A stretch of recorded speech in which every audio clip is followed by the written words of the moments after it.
आपको चाहिए था कि कोई ऐसा 4 डे टूर्नामेंट ऑर्गेनाइज़ किया जाता जो कि कुछ बेस्ट 4 टीम्स बना के आप करवाते, जो आपके टेस्ट के जो नॉमिनेशंस थी उनमें करवाते, उनमें देखते कि कौन से लड़के की अच्छी फॉर्म है, कौन सा लड़का 4 डे 5 डे क्रिकेट के हिसाब से सूटेबल है, उनकी बेस पे टीम बनती। जैसे हम बात करेंगे पिछले कुछ हमारी जो सीरीज़ गई हैं अभी पाकिस्तान की टेस्ट सीरीज़, उसमें हमारे कुछ लड़के हैं जो हमें अच्छे परफॉर्म करते हुए नज़र आए, लाइक मीर हमज़ा है। और उसके अलावा बैटिंग में अगर हम देखें तो रिजवान ने रन्स किए हैं, और बैटिंग में अगर हम और मज़ीद देखें तो सऊद शकील की परफॉर्मेंसेस अच्छी हैं, साइम अयूब ने अभी पास्ट परफॉर्मेंस जो है उसकी वो अच्छी रही है। तो इस तरह से है कि हमारे जो टेस्ट टीम के शान मसूद, लाइक जो कैप्टन है शान, वो बाबर आज़म, अब्दुल्ला शफीक, ये लोग इस वक्त आउट ऑफ कलर थे रेड बॉल में। तो इनको क्रिकेट बोर्ड को चाहिए था कि इनके लिए एक रेड बॉल टूर्नामेंट ऑर्गेनाइज़ किया जाता कोई इस तरह का, जिसमें इनको थोड़े लॉन्ग फॉर्मेट खेलने की प्रैक्टिस होती। प्लस अगर हम बात करें नुमान अली की, नुमान अली को पिछली सीरीज़ नहीं दी गई, तो और अभी उसके पास कोई, देखिए नेट्स पे बॉलिंग कर लेने से, नेट्स पे बैटिंग कर लेने से आपको वो एक्सपोजर या वो आपको कॉन्फिडेंस नहीं मिलता एज अ प्लेयर जो आप एक मैच में परफॉर्म करके आप गेन करते हो। तो ये चीज़ एक क्रिकेटर ही सोच सकता है, और मेरे ख्याल से यही एक बोर्ड का फेलियर है कि नॉन क्रिकेटिंग लोग जब क्रिकेट बोर्ड को रन करेंगे तो इस तरह की फेलियर्स आएंगे, इस तरह के प्लेयर्स को फिर स्ट्रगल करनी पड़ेगी। अगर हम बात करें बाबर आजम की टेस्ट परफॉर्मेंस के ऊपर कि वो why he is not performing well in test cricket, क्योंकि बाबर आजम अगर देखें तो पिछले काफ़ी अरसे से test cricket, first class cricket, 4 day cricket में कंसिस्टेंट नहीं है। बाबर आजम ने मेरे ख्याल से बहुत कम इस वक्त फर्स्ट क्लास मैचेस खेले पास्ट कुछ ईयर्स में, ठीक है। जितने भी प्लेयर्स हैं जो रेड बॉल ज़्यादा खेल रहे हैं वो ही टेस्ट क्रिकेट में डोमिनेट कर रहे हैं। जैसे हम सऊद शकील की बात करें, वो रेड बॉल में बहुत ज़्यादा इन है तो वो परफॉर्म करता है। सलमान अली आगा को देखें अगर हम, तो वो फर्स्ट क्लास में काफ़ी इन रहा है पास्ट ईयर्स में, उसकी परफॉर्मेंसेस बहुत अच्छी हैं। और इसी तरह मीर हमज़ा की बात करें तो मीर हमज़ा का भी यही है कि वो काफ़ी फ़र्स्ट क्लास तो बहुत खेल रहा है मीर हमज़ा, और खेला है माशाल्लाह 4 डे क्रिकेट, काउंटी क्रिकेट, हर जगह वो रेड बॉल में रहता है, तो इस वजह से उसकी टेस्ट क्रिकेट की परफॉर्मेंसेस अच्छी हैं। तो यही चीज़ बाकी जो प्लेयर्स जो फेलियर जिनको आ रहा है उनकी फ़र्स्ट क्लास क्रिकेट लैक होने की वजह से, उनकी रेड बॉल क्रिकेट कम रहने की वजह से डोमेस्टिक में ये हमें फेलियर फेस करना पड़ रहा है। और बाबर आजम अगर आप देखें तो वाइट बॉल में ही इज़ परफॉर्मिंग बेटर, लेकिन रेड बॉल में जब आ रहा है तो वो फेलियर आ रहा है। उसका पिछला पूरा साल ऐसे ही गुजरा है कि उससे रेड बॉल में परफॉर्मेंस नहीं हो रही, उससे टेस्ट क्रिकेट में परफॉर्मेंस नहीं हो रही। तो उसके पीछे एक बहुत बड़ा रीज़न है, अगर एज अ क्रिकेटर मैं देखूँ, ये सबसे बड़ा रीज़न जो है वो यही है कि उसकी जो हमारी डोमेस्टिक क्रिकेट होती है वो होती इसीलिए है कि प्लेयर जो है वो हर फॉर्मेट को समझे, हर फॉर्मेट को खेले और उसके हिसाब से एडजस्ट करे अपने आप को। तो एक बंदा जब पूरे साल सिर्फ T20 वनडेज़ खेलेगा, ठीक है, वाइट बॉल क्रिकेट खेलेगा, और अचानक से उसको 5 दिन की क्रिकेट मिल जाएगी, तो वो डेफिनेटली कितना भी बड़ा प्लेयर हो वो परेशान होगा उस चीज़ को लेके, उसको स्ट्रगल करनी पड़ेगी, चाहे उसके आगे मीडियोकर बॉलिंग हो या वर्ल्ड वर्ल्ड क्लास बॉलिंग आ जाए। तो यही मसला बाबर के साथ भी आ रहा है कि बाबर को फर्स्ट क्लास क्रिकेट, पीसीबी को चाहिए कि बाबर को फर्स्ट क्लास क्रिकेट खिलाए, चाहे वो फोर्सफुली खिलाए या वो कैसे भी, लेकिन बाबर आजम को 4 डे क्रिकेट खेलनी पड़ेगी, तो जाके बाबर आजम का जो फ्लो रुका है रेड बॉल क्रिकेट में, जिस वजह से फेलियर आ रहा है उसकी red ball cricket test cricket में, वो उसका कवर कर सकता है इस तरीके से। इसी तरह बात करूँगा बाकी जो हमारे प्लेयर्स हैं, अगर रिजवान की बात करें, रिजवान भी फर्स्ट क्लास क्रिकेट बहुत कम खेलता है, but he is performing well because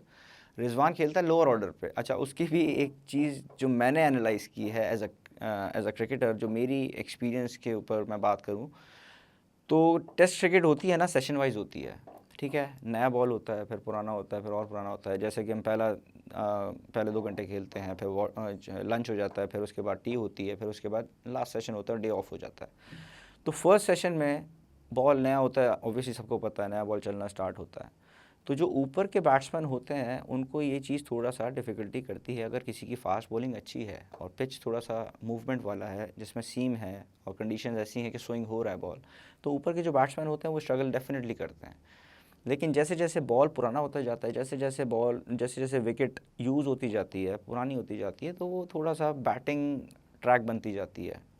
जो उस पर मॉइस्चर होता है, जो वो चीज़ होती है, धूप लगने से ड्राइनेस आना शुरू हो जाती है और विकेट ईजी होता रहता है खेलने के लिए। तो यही वजह है कि जो मिडिल ऑर्डर या जो लोअर ऑर्डर के जो बैट्समैन, जैसे मैं रिजवान की बात कर रहा हूँ, कि वो आता है टेस्ट क्रिकेट में नीचे नंबरों पे, वो आता है 5वें 6ठे पे, तो वो नंबर इस तरह से होता है कि उस वक्त तक जो बॉलर्स होते हैं वो भी थोड़ा सा अगर वो आधे दिन के बाद बैटिंग करने आ रहा है तो बॉलर्स भी थोड़ा सा उसमें उनकी एनर्जी भी डाउन हो जाती है डेफिनेटली, बॉल पुराना हो जाता है, कंडीशन आसान हो जाती है, तो इससे बहुत ज़्यादा फ़र्क पड़ता है। तो ये भी एक मेन रीज़न है कि रिजवान नीचे जाके अच्छे स्कोर्स करता है, रिजवान लंबी इनिंग्स खेलता है। अगर हम बात करें अभी रिसेंटली साइम अयूब के ऊपर,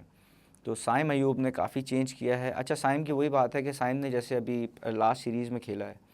तो साइम की जो बेस्ट चीज़ थी वो ये थी कि उसने पेशेंस शो की है, उसने प्रॉपर क्रिकेट खेलने की कोशिश की, जिसकी वजह से उसको रिजल्ट्स नज़र आए इन रेड बॉल इवन। जहाँ पे भी साइम अयूब प्रॉपर खेलने जाता है वहाँ वो स्कोर करता है, लेकिन जहाँ पे भी वो कुछ हट के करने या कुछ डिफरेंट करने की कोशिश करता है वहाँ वो फेल हो जाता है। ये हम अगर टेस्ट मैचेस में भी देखें या भी जो पाकिस्तान कप रिसेंटली वो चैंपियंस कप खेला उसके अंदर भी देखें, जहाँ उसने जल्दी की है वहाँ पे वो आउट हुआ है, और जहाँ उसने प्रॉपर खेलने गया है वहाँ पे उसने लंबे स्कोर्स भी किए हैं। और थर्ड अगर हम चेक करें उसके ऊपर बात करें साउथ शकील के ऊपर, जो लास्ट सीरीज़ उसने खेली है अगेंस्ट बांग्लादेश, साउथ शकील की अगर आप पास्ट परफॉर्मेंसेस देखें जो उसने लंबे स्कोर्स किए हैं, उसके पीछे सबसे मेन रीज़न जो है वो ये है कि उसने बॉलें बहुत ज़्यादा खेली हैं और फिर जाके उसने स्कोर किया है। ठीक है, अब साउथ शकील का अभी लास्ट सीरीज़ में टेस्ट की फर्स्ट इनिंग में जिसमें उसने लंबी स्कोर की है 140 समथिंग किया था आई गेस, तो उसके अंदर भी उसने काफ़ी देर बारी ली है तो जाके उसने इतना स्कोर किया। लेकिन उसके बाद जो उसने नेक्स्ट 3 इनिंग्स खेलने गया वो अपनी नेचर से हट के गया। उसने कोशिश की है कि मैं जाते ही बस मारूं और एग्रेसिव होकर खेलूं और मैं प्रेशर तोड़ूं। जब आपके पास एक चीज़ का कंट्रोल बहुत अच्छा है कि आपका डिफेंस इस वक्त सबसे अच्छा है मेरे हिसाब से पाकिस्तान टीम के अंदर, साउथ शकील इस वक्त डिफेंस के मामले में अगर डिफेंस देखा जाए as a batsman, Saud Shakeel का इस वक्त one of the best defence है। खेलने का तरीका उसका बहुत कॉम्पैक्ट है। तो ये चीज़ है कि साउथ शकील अपने नेचर से हट गया ड्यूरिंग सीरीज़। पहले इनिंग में उसने अच्छा खेला तो मे बी ओवर कॉन्फिडेंट होने की वजह से ये सब हुआ हो, मे बी उसको इंस्ट्रक्शंस हो ये वाली कि आप जाके जी बस मारना शुरू कर दो, क्योंकि वो स्टम्प भी हुआ है, उसने शॉट मारते हुए वो रैश भी हुआ है, और इस तरह से मतलब वो दिखा है हमें कि उसने कुछ ऐसे मिस्टेक्स किए हैं जिसकी वजह से पाकिस्तान टीम को बहुत नुकसान हुआ है। पाकिस्तान टीम ने स्ट्रगल किया उस वजह से कि हम बड़े स्कोर्स नहीं कर सके और बांग्लादेश जैसी टीम हमारे अगेंस्ट डोमिनेट करके चली गई। तो ये हमारे लिए एक बहुत बड़ा सेटबैक भी कह लें, फेलियर भी कह लें ये था। और इस चीज़ को हम कवर कैसे कर सकते हैं उसके ऊपर अगर हम बात करें तो